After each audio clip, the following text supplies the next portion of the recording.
तुम्हारी जियारत पावार आशा मोर या रसूल अल्लाह। तुम्हारी जियारत पावार आशा मोर या रसूल अल्लाह या रसूल अल्लाह। मदीनाय যাইতে হৃদয় হয় যে অধীর ব্যাকুল বেকার। মদিনায় যাইতে হৃদয় হয় যে অধীর ব্যাকুল বেকার। করোশে মিনতি মঞ্জুর দয়াতে ইয়া রাসূল আল্লাহ या रसूल अल्लाह।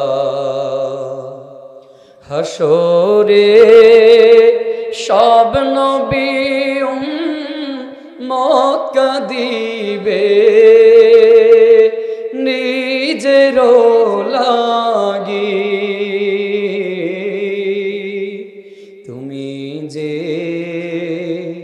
कादबे सेथाय उम्मती गो या रसूल अल्लाह या रसूल अल्लाह या रसूल अल्लाह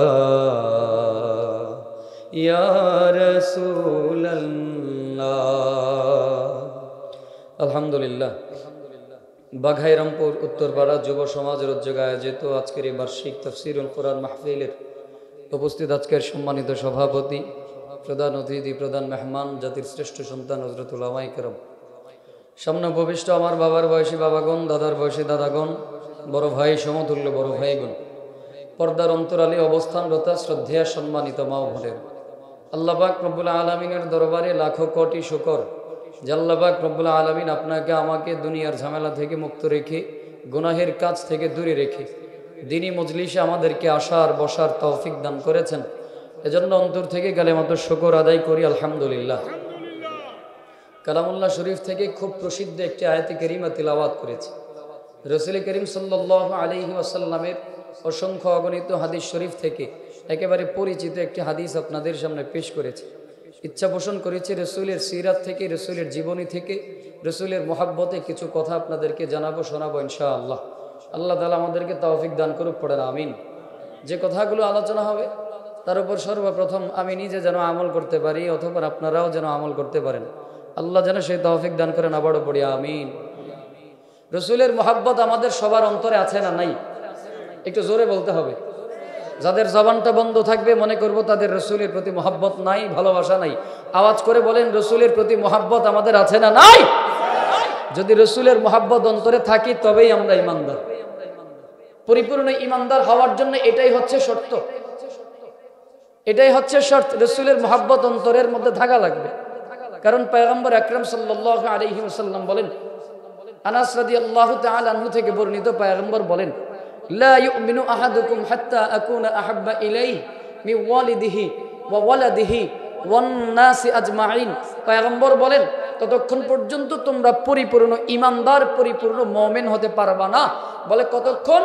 বলে যতক্ষণ মি ওয়ালিদিহি ওয়া ওয়ালাদিহি ওয়ান নাসি আজমাইন, যতক্ষণ পর্যন্ত তুমি তোমার আওলাদ, তোমার সন্তান সন্ততি, তোমার মা বাবা, এমনকি দুনিয়ার যত মানুষ আছে এবং নিজের জীবনের চাইতেও যতক্ষণ পর্যন্ত পয়গম্বরকে বেশি মোহাব্বত করতে না পারবা ততক্ষণ পর্যন্ত পরিপূর্ণ ইমানদার হতে পারবা না। এজন্য পরিপূর্ণ মুমিন ইমানদার হওয়ার জন্য একটু মোহাব্বতে বলবেন, রাসূলকে আমরা কম ভালোবাসি না বেশি ভালোবাসি? বলেন তো, দুনিয়ার সবচাইতে বেশি না কম? নিজের জীবনের চাইতেও কম না বেশি?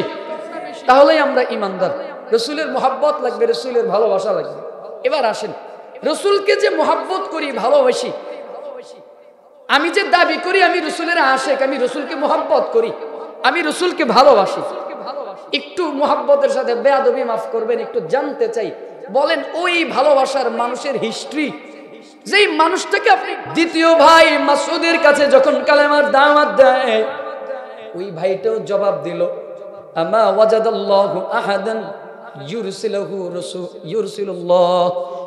দ্বিতীয় জন জবাব দিল, আল্লাহ তাআলার কি খেয়ে দে আর কোনো কাজ নাই, আল্লাহ তাআলার কি আর কোনো খেয়ে দে কোনো কাজ নাই, তোর মতো মুহাম্মদকে নবী হিসাবে পাঠান।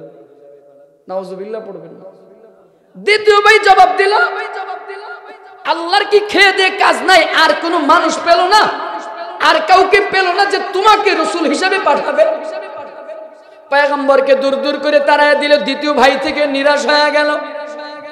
তৃতীয় ভাইয়ের কাছে গিয়ে দাওয়াত দেয়, পড়ুন আপনি লা ইলাহা ইল্লাল্লাহ, কালেমা গ্রহণ করে নেন এবং আমাকে সহযোগিতা করেন। তৃতীয় ভাই একটু সহনশীল উত্তর দিল। তৃতীয় ভাই ডাক দিয়া বলে, মুহাম্মদ, আমি আপনার সাথে কথা বলতে রাজি নই। বলে কি জন্য? বলে দুইটা কারণ। এক নম্বরে এজন্য কথা বলবো না, যদি আপনি সত্যি আল্লাহ তাআলার প্রেরিত রাসূল হন, তবে আপনার সাথে বেয়াদবি করা এটা আমার জন্য উচিত হবে না। দ্বিতীয় নাম্বার কারণ হলো, আপনি যদি রাসূল না হয়ে আল্লাহ তাআলার সাথে মিথ্যাচার করেন, আল্লাহর নামের সাথে যদি মিথ্যাচার করেন, তবে আপনার সাথে কোনোভাবেই আমার কথা বলা সমীচীন হবে না। এজন্য তৃতীয় ভাইও ফিরাই দিল, আপনি ফিরে যান, আমি কালেমা পড়বো না। পয়গম্বর নিরাশ হয় নাই, তিনজন থেকে ফিরে গেল। তিনজন থেকে ফিরে গিয়ে পয়গম্বর চিন্তা করলেন, এই তিন ভাই যেহেতু কালেমা পড়ে নাই, আরো তো তায়েফের ময়দানে, তায়েফের মাটিতে আরো তো লিডার রয়েছে, আরো তো নেতা রয়েছে, আরো তো মানুষ রয়েছে। বলে আমি তাদের কাছে কালেমার দাওয়াত দিব, দেখি তারা গ্রহণ করে কিনা। পয়গম্বর ওই তায়েফের মাটিতে 10 দিন পর্যন্ত অপেক্ষা করলেন। 10 দিন পর্যন্ত অবস্থান করে তায়েফের জমিনে 10 দিন অপেক্ষা করে একে একে অনেকের কাছে, প্রতিটা গোত্রের, প্রতিটা মানুষের কাছে, লিডারের কাছে কালেমার দাওয়াত দিলেন। প্রতিটা গোত্রের, প্রতিটা বাড়ির, অর্থাৎ প্রতিটা পাড়ার যে লিডার যারা ছিল, নেতা যারা ছিল, সবাইকে দাওয়াত দেয়, পড়ুন আপনি লা ইলাহা ইল্লাল্লাহ মুহাম্মাদুর রাসূলুল্লাহ। কিন্তু আফসোসের ব্যাপার হলো কেউ কালেমা গ্রহণ করে না। সবাই আপনার আমার পয়গম্বরকে দূর দূর করে তাড়ায়া দেয়, দূর দূর করে সবাইকে তাড়ায়া দিল। বলে না না, এই মানুষটা পাগল হয়ে গেছে, এই মানুষটা পাগল হয়ে গেছে, রে রাখা যায় না। 10 দিন পর্যন্ত পয়গম্বর কালেমার দাওয়াত দিতে থাকলেন। কেউ একজন কালেমা গ্রহণ করে নাই, কেউ কালেমা গ্রহণ করলো না, কেউ মুসলমান হয় না। 10 দিন অতিক্রান্ত হয়ে যাওয়ার পর পয়গম্বর চিন্তা করলেন, আমি আমার মাতৃভূমি মক্কার দিকে ফিরে যাব, বাইতুল্লাহর দিকে ফিরে যাব। পয়গম্বর যখন ফিরে যাবেন, ওই যে তায়েফের যে লিডার মুশরিক যারা ছিল, এরা তায়েফের ছোট ছোট বাচ্চা যারা ছিল, যুবক যারা ছিল, কিশোর যারা ছিল, এদেরকে পয়গম্বরের পিছনে লেলিয়ে দেয়। বলে এই মানুষটা পাগল, এই মানুষটাকে তোরা দূর দূর করে বিদায় করে দাও, এই মানুষটাকে আমাদের তায়েফ থেকে বের করে দাও, ওরে বের করে দাও। এই ছোট ছোট বাচ্চাদেরকে পয়গম্বরের পিছনে লেলিয়ে দেওয়া হলো। পয়গম্বর যখন বের হয়ে যাবেন, এই ছোট ছোট মাসুম বাচ্চা যারা ছিল, কিশোর যারা ছিল, যুবক যারা ছিল, আপনার আমার পয়গম্বরকে এমন ভাবে খেপিয়ে তুলতেছে, পয়গম্বরকে শুধুমাত্র জবান দিয়ে বলতেছে।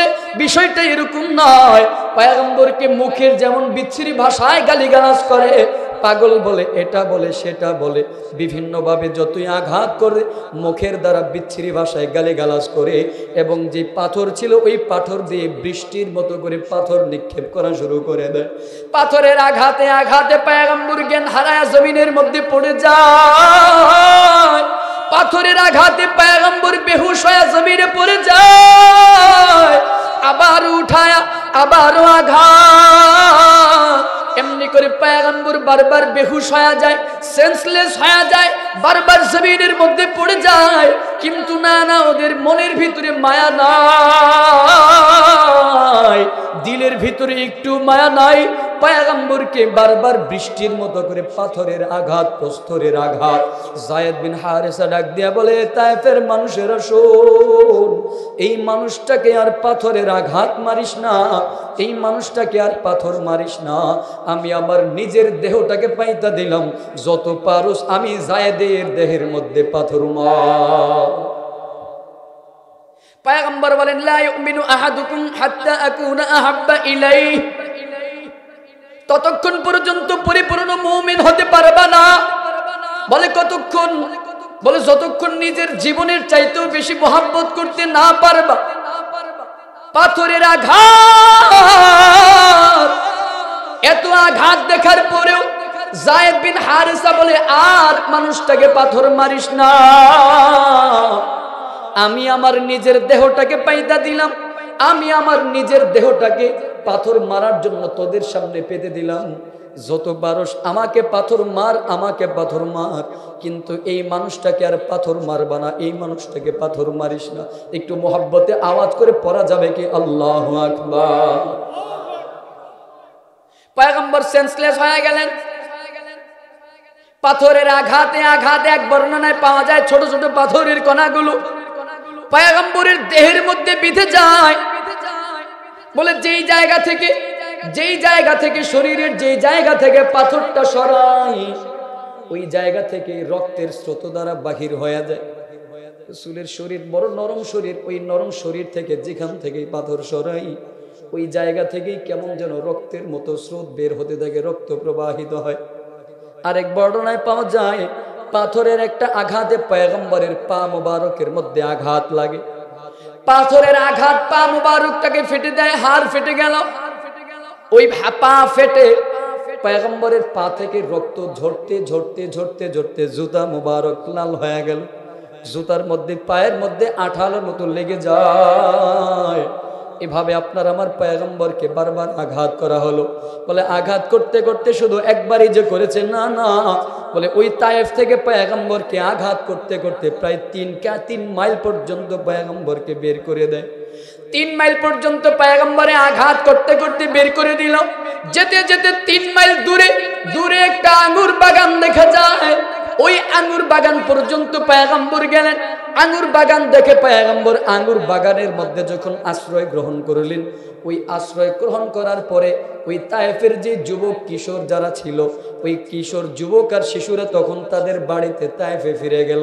ওই আঙ্গুর বাগানের মধ্যে যখন পয়গম্বর আশ্রয় নেয়, ওই আঙ্গুর বাগানটা আর কারো নয়, বলে মক্কার 2 লিডার, একজন উতবা আরেকজন সাইবা, 2 সহোদর ভাই, রবিয়ার 2 সন্তান, একজন হলো উতবা আরেকজন হলো সাইবা। বলে এই 2 ভাইয়ের বাগান হলো সেই আঙ্গুর বাগানটা। উতবা আর সাইবা দুজন দেখতে পারলো মুহাম্মদ যতই হোক গোত্রের মানুষ, নিজের দেশের মানুষ, গোত্রের মানুষ, দিলের মধ্যে একটু মায়া লেগে গেল। উতবার সাইবার দিলের ভিতরে একটু মায়া লাগলো। কি জন্য? বলে যতই খারাপ হোক না কেন, সে তো আমার গোত্রের মানুষ, আমার দেশের মানুষ, আমার গোত্রের মানুষ, দিলের মধ্যে একটু মায়া জাগছে। ওই উতবার সাইবার একজন খাদেম ছিল, একজন কৃতদাস ছিল, নাম তার আদ্দাস। আদ্দাসকে ডাক দিয়ে বলে, উতবা সাইবা ডাক দিয়ে বলে, আদ্দাস ওই যে তাকায় দেখো, দূরে যে মানুষটা আঙ্গুর বাগানের মধ্যে আশ্রয় গ্রহণ করেছে, যাও ওই মানুষটাকে এক গোছা আঙ্গুর দেওয়া হলো। বলে এই আঙ্গুরটা নিয়ে ওই মানুষটাকে দাও, খেতে দাও, এই মানুষটাকে আঙ্গুরটা খেতে দাও। আদ্দাস এই আঙ্গুরের থোড়াটা নিয়ে, আঙ্গুরের গুচ্ছটা নিয়ে যখন রাসূলের কাছে গেলেন, রাসূলকে পেশ করা হলো, নেন আপনি আঙ্গুরগুলো খান। আদ্দাসের হাত থেকে পয়গম্বর যখন আঙ্গুরটা গ্রহণ করবে, পয়গম্বর বিসমিল্লাহ বলে তার হাত থেকে আঙ্গুরটা নিয়ে যখন মুখে দিয়ে খেতে শুরু করে দেয়, আদ্দাস ডাক দিয়ে বলে, কে আপনি? কি আপনার পরিচয়? কোত্থেকে এসেছেন? আমাদের এই এলাকার লোকজন তো খাওয়ার সময় এই বিসমিল্লাহ এই শব্দ উচ্চারণ করে না, আমাদের এই এলাকার লোকজন তো এই বিসমিল্লাহ বলে উচ্চারণ করে না। রহিকুল মাখতুমের বর্ণনায় পাওয়া যায়, তিনি বলতেছেন, আপনি কে? কে আপনার পরিচয়? আমাদের এই এলাকার লোক তো এটা বলে না। পয়গম্বর ডাক দিয়া বলে, তোমাদের এলাকার কি পরিচয়, তোমার পরিচয় কি, তুমি কোত্থেকে এসেছো? বলে তোমার এলাকা কোথায়, তোমার পরিচয়টা কি? পয়গম্বর আকরাম সাল্লাল্লাহু আলাইহি ওয়াসাল্লাম যখন বললেন তোমার পরিচয় কি, তখন তিনি বললেন, বলে আমার পরিচয় হলো আমি নানুয়ার মধ্যে থাকি, আমার বাড়ি হলো সেখানে, আমার নাম হলো আদ্দাস। পয়গম্বর ডাক দিয়ে বলেন, হ্যাঁ তাহলে তুমি তো ইউনুস বিন মাত্তার এলাকার মানুষ। বলে ইউনুস বিন মাত্তার বড় ভালো একজন ব্যক্তি ছিল। আদ্দাস ডাক দিয়ে বলে আপনি ইউনুস বিন মাত্তার মানে ইউনুস আলাইহিস সালাম। আদ্দাস ডাক দিয়ে বলে আপনি ইউনুস বিন মাত্তাকে আপনি কিভাবে চিনেন? পয়গম্বর ডাক দিয়ে বলেন ইউনুস বিন মাত্তা সে আমার ভাই। নবীজি বলছেন ইউনুস বিন মাত্তা সে আমার ভাই। বলি কেমন করে ভাই হয়? সে তো বহু বছর আগে দুনিয়া থেকে চলে গেছে। হ্যাঁ, সে দুনিয়া থেকে বহু বছর আগে চলে গেল, তার সাথে আমার কালেমার বন্ধন রয়েছে, দাওয়াতের বন্ধন রয়েছে। কারণ তিনিও একজন নবী, তিনি আল্লাহ তাআলার পক্ষ থেকে নবী ছিলেন, আর আমিও একজন আল্লাহ তাআলার প্রেরিত একজন পয়গম্বর। বলেন সেই সূত্রে ইউনুস বিন মাত্তা তিনিও আমার ভাই। সঙ্গে সঙ্গে আদ্দাস পয়গম্বরের হাতের মধ্যে চুমু খায়, কপালের মধ্যে চুমু খায়, পায়ের মধ্যে চুমু খায়, পয়গম্বরকে বুকে জড়ায়া ধরে পয়গম্বরের প্রতি কেমন যেন দুর্বল হয়ে যায়। ওইদিকে ওই উতবার সাইবা দেখ দিয়ে বলে দেখ দে, শেষ পর্যন্ত আমাদের গোলামটাকেও সে দুর্বল বানায় দেয়, আমাদের গোলামটাকেও সে বিগড়ায় দিচ্ছে। তারে পাঠাইলাম সহানুভূতি করে একটু আঙ্গুর খাওয়ানোর জন্য, দুর্বল অবস্থায় আছে। শেষ পর্যন্ত মুহাম্মদ কি করলো? আমাদের গোলামটাকেও তার ধর্মে নিয়ে গেল। আদ্দাস পয়গম্বরকে বড় তাজিম করতেছে। ওইদিকে উতবা আর সাইবা জ্বলে যায়, তাদের অন্তরের মধ্যে জ্বালা পড়া শুরু হয়। আদ্দাস যখন ফিরে আসে, উতবা আর সাইবা ডাক দিয়া বলে আদ্দাস এই লোকটাকে কেন তুমি এমন করলা, কি জন্য এমন করলা? শেষ পর্যন্ত এই লোকটা তোমাকেও বিগড়ে দিল। আদ্দাস ডাক দিয়া বলে মালিক এই লোকটা খারাপ কোনো লোক নয়, এই লোকটা অত্যন্ত ভালো একজন ব্যক্তি। কয় তুমি একদিনই চিনে গেলা, অল্প সময়ে চিনে গেলা?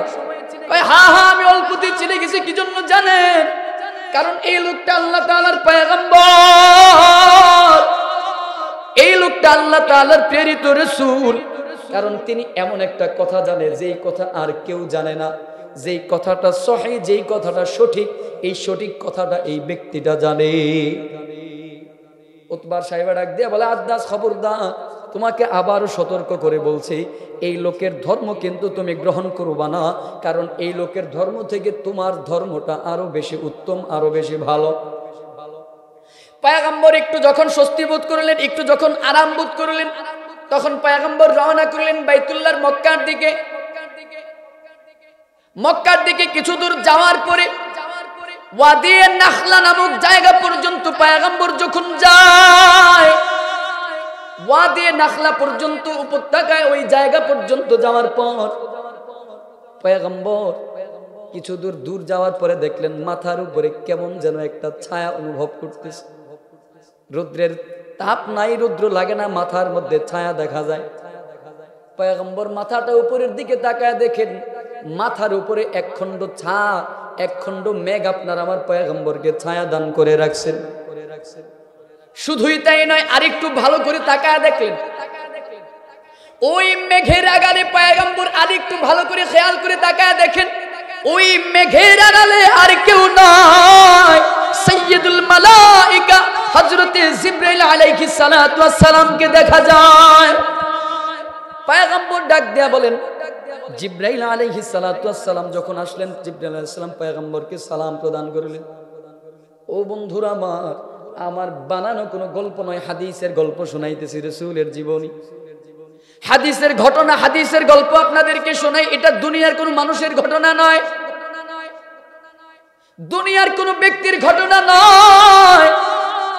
হাদিসের গল্প সহিহ বুখারীর বর্ণনায় পাওয়া যায়। আম্মা জান আয়েশা সিদ্দিকা রাদিয়াল্লাহু তাআলা আনহা পয়গম্বরের কাছে একবার জানতে চাইলেন, ওগো পয়গম্বর আপনার জীবনে উহুদের চাইতে আর কষ্টের কোন সফর আপনার জীবনে ছিল কিনা?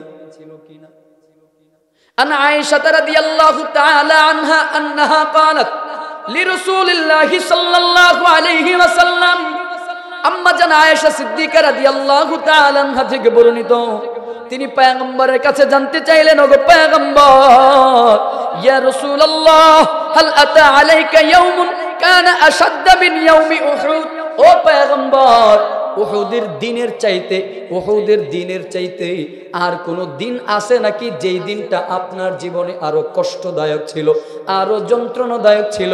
উহুদের চাইতে আরো কষ্টদায়ক কোন দিন আছে নাকি? পয়গম্বর বললেন, হা হা। বলে, এই উহুদের চাইতে আরো কষ্টের একটা সফর রয়েছে।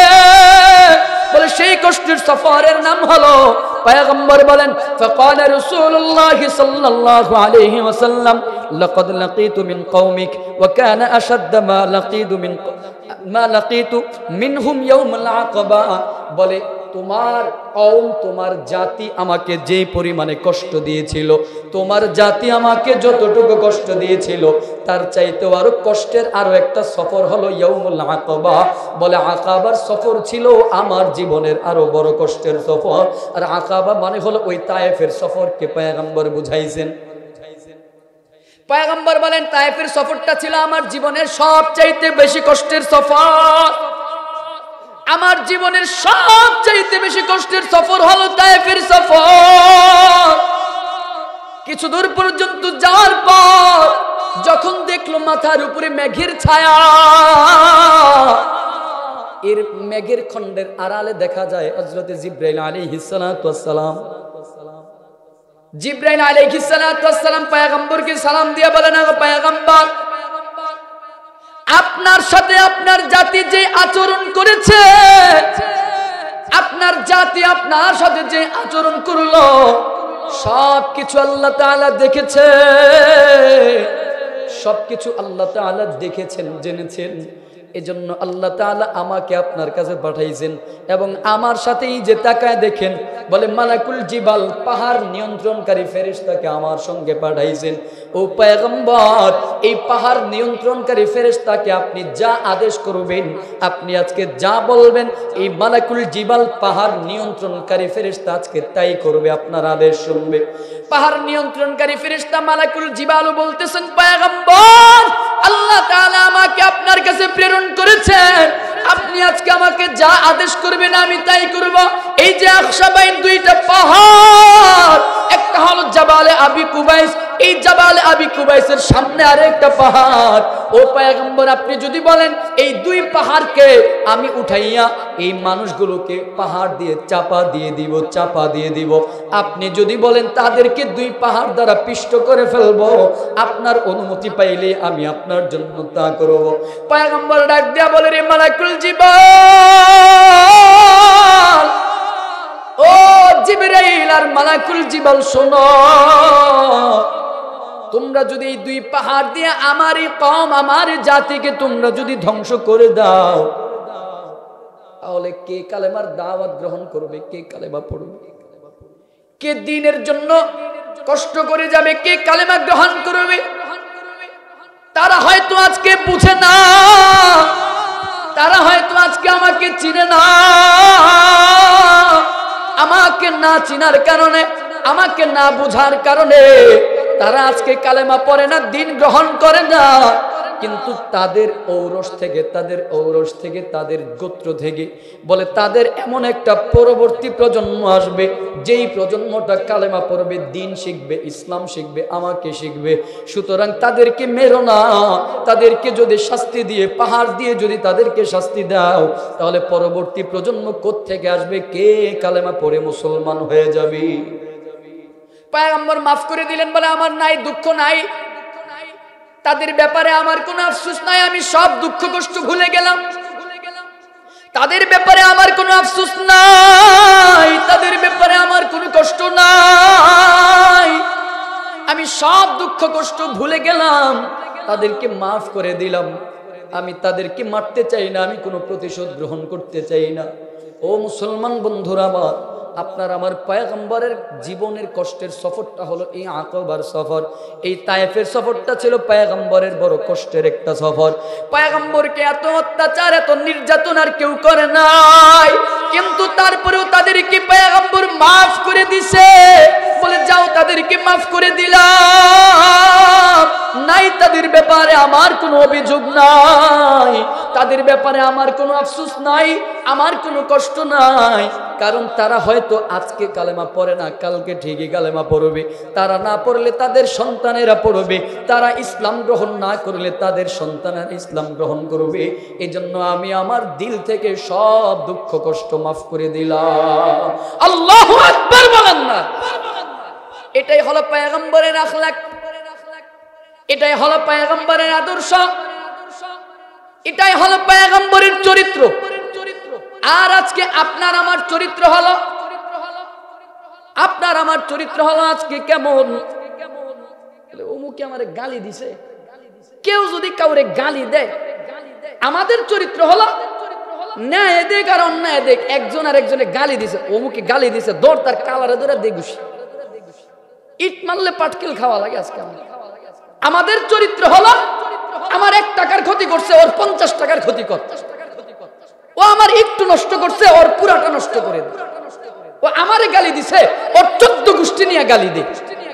ও আমার উপরে হাত তুলছে, ওর উপরে হাত তুল, ওর বাবার উপরে তুল, ওর সন্তানের উপরে হাত তুল। কি ঠিক না? বুঝাইতে পারি নাই মনে? আমাদের আফসোস, এটার জন্য আফসোস। রাসূলের আখলাক, রাসূলের আদর্শ, রাসূলের চরিত্র কি? মাফ করে দে, মাফ করে দিলাম। ওরা আমাকে চিনে নাই তো, এজন্য কালেমা পড়ে না, এজন্য কষ্ট দিছে, চিনলে তো কষ্ট দিত না। পয়গম্বরের আখলাক কি? পয়গম্বরের চরিত্র কি?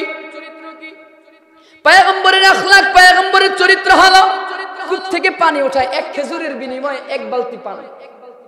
রশি ছিঁড়ে কূপে পড়ে গেছে, খ্রিস্টান এসে, ইহুদি এসে পয়গম্বরের গালে চর মারছে। পয়গম্বর উল্টা তার হাত মালিশ করে দেয়। ভাই ব্যথা পান নাই তো? ভাই ব্যথা পান নাই তো? রাসূলের গায়ে আঘাত করছে, রাসূল তার হাত মালিশ করে দেয়, ব্যথা পান নাই তো? আর আমাদের আখলাক হলো থাপ্পড় দিছস কে, লাগা ঘুই, লাগা খুশি, গোত্রে গোত্রে দ্বন্দ্ব, মানুষে মানুষে দ্বন্দ্ব। এটা কখনো নবীওয়ালা আদর্শ হতে পারে না, এটা কখনো রাসূলের আদর্শ হতে পারে না, রাসূলের আশিকের আদর্শ এটা হতে পারে না। হ্যাঁ, আমাদের আদর্শ তো এমন হবে, আমার ভাই আমাকে আঘাত করতে পারে কিন্তু আমি আঘাত করব না। কিন্তু কোন কুলাঙ্গার যদি আমার রাসূলের ইজ্জতের উপরে আঘাত করতে আসে, দ্বীনের উপরে আঘাত করতে আসে, কাউকে ছাড় দেওয়া হবে না, রক্ত ঝরে হলেও তার প্রতিশোধ নেওয়া হবে। এটা হওয়া দরকার ছিল আমাদের আদর্শ, এটা হওয়া দরকার ছিল আমাদের চরিত্র। দ্বীনের ব্যাপারে কেউ কথা বলবে, রাসূলের ইজ্জতের উপরে কেউ আঘাত করবে, রাসূলের চেয়ারকে নিয়ে যদি কেউ টানা হেঁচড়া করতে চায়, খাতামুন নবিয়্যিনের চেয়ারকে নিয়ে যদি কেউ টানা হেঁচড়া করতে চায়, ওই মির্জা গোলাম আহমদ কাদিয়ানীর দোসরদেরকে বিদায় করা হবে। এটা হওয়া দরকার ছিল আমাদের চরিত্র, কিন্তু উল্টা। আল্লাহ আমাদেরকে বোঝার তৌফিক দান করুক। পড়েন আমিন। একটু মহব্বতে পড়েন না আমিন। রাসূলের প্রতি মহব্বত আছে না নাই? জোরে বলতে হবে। কেমন মহব্বত আছে জানো? রাসূলের উপরে আমাদের যত আঘাত আসে, নাই কোনো কেয়ার, নাই কোনো খবর নাই। রাসূলের খাতামুন নবিয়্যিনের চেয়ার নিয়ে টানা হেঁচড়া করা হয়, কোনো আমাদের কোনো যায় আসে না। রাসূলের চরিত্রের উপরে আঘাত করা হয়, আমাদের কোনো গা জ্বলে না, শরীর জ্বলে না, আমাদের দিলের ভিতরে ব্যথা লাগে না। অথচ আপনার আমার জন্য পয়গম্বর কত আশিক ছিল জানো? দুনিয়াতে পয়গম্বর কালেমার জন্য, দ্বীনের জন্য, ইসলামের জন্য, ইমানের জন্য, দ্বীন প্রচারের জন্য এত কষ্ট করে গেছেন। দ্বীন প্রচারের জন্য পয়গম্বর শুধু দুনিয়াতেই কষ্ট করে গেছেন না, না, পয়গম্বর কবরে শুয়েও এখনো কাঁদেন, উম্মতি উম্মতি উম্মতি। এখনো কবরে শুয়ে শুয়ে আপনার জন্য, আমার জন্য পয়গম্বর কাঁদে। আবার যখন কিয়ামত কায়েম হয়ে যাবে, হাসরের ময়দান যখন হয়ে যাবে, ওই হাসরের ময়দানেও পয়গম্বরকে যখন প্রথম মাটি থেকে উত্তোলন করা হবে, ওই সময়টা পয়গম্বর কাঁদবে, উম্মতি, আমার উম্মত, আমার উম্মত, আমার উম্মত, আমার উম্মত। বিচারের কার্যক্রম শুরু হবে, পয়গম্বর তখনও কাঁদবে, আল্লাহ আমার উম্মত, আমার উম্মত। দুনিয়ার মানুষগুলো সেদিন বড় পাগল পারা, বড় পেরেশান হয়ে যাবে। আল্লাহ তাআলা বলেন, ইয়াউমা ইয়াতি লা তাকাল্লামু নাফসুন ইল্লা বিইজনি ফামিনহুম শাকিয়্যুন ওয়া সাঈদ। আল্লাহ তাআলা বলেন এমন একটা দিন আসবে, এমন একটা সময় আসবে যেই সময়টায় মানুষ কেউ কথা বলতে পারবে না। লা তাকাল্লামু নাফসুন, কেউ কোনো কথা বলতে পারবে না, ইল্লা বিইজনি, মালিকের অনুমতি নিয়ে কথা বলবে, আল্লাহ তাআলার অনুমতি সাপেক্ষে কথা বলতে পারবে। কিন্তু আল্লাহ তাআলার অনুমতি ব্যতীত কেউ কথা বলতে পারবে না, কেউ কথা বলার সাহসও দেখাবে না, কেউ কথা বলবে না। তবে তাফসীরের কিতাবের মধ্যে পাওয়া যায় ওই দিন নবী পয়গম্বরেরা আল্লাহর পরামর্শ নিয়ে, আল্লাহর অনুমতি নিয়ে কথা বলবে। সমস্ত নবী পয়গম্বরেরা সেদিন কথা বলবে। জানো কি বন্ধু, জানো ওই দিন নবী পয়গম্বরেরা কি বলবে জানো? ইয়াকুলু আদম সফিউল্লাহি আলাইহিস সালামু নাফসি, ويقول نوح نجيح الله عليه السلام نفسي، ويقول يوسف صديق